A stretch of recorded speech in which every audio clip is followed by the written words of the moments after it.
Hey everybody, Andrew Zimmern, Bizarre Foods America, Bizarre World, Bizarre Foods, author, teacher, writer, chef, raconteur, wannabe golf player. Fun and Fit Kids in the Kitchen. I've been doing this since it started a bunch of years ago. I don't think there's a more important demo that I do all year long than coming here and cooking in front of families and children and trying to put new ideas on their table, literally and figuratively.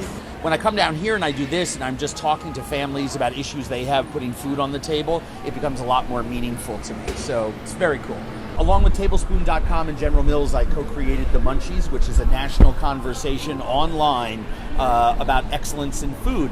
People can go to Tablespoon.com and vote for their favorite foods, their favorite chefs, their favorite restaurants, their favorite ice cream at Tablespoon.com now through March 31st. And Sunday night, the closing event at the South Beach Wine and Food Festival is the Munchies Parties. We've actually kind of gone brick and mortar with it, brought in a lot of winners and nominees and offering their foods up at the event I'm doing.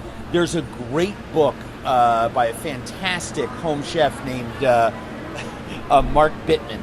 And Mark Bittman wrote a book called How to Cook Everything.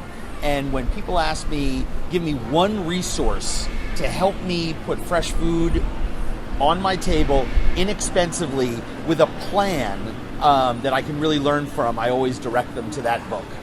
I've built my career about telling stories about culture using food as a lens.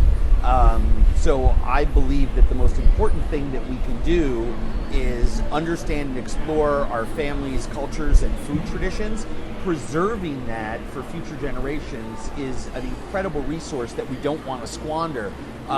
My fear is that we get rid of it because it's not popular, it's not of the moment, it's not this year's pink, but then a generation later we're going to regret it. And so that's why I take great care to document family meals in all of my television shows. We don't have a big flashing light that says, here comes the family meal, here comes the traditional, chow down get together, but I make sure in every single piece of TV that I make that we highlight families and what they're eating.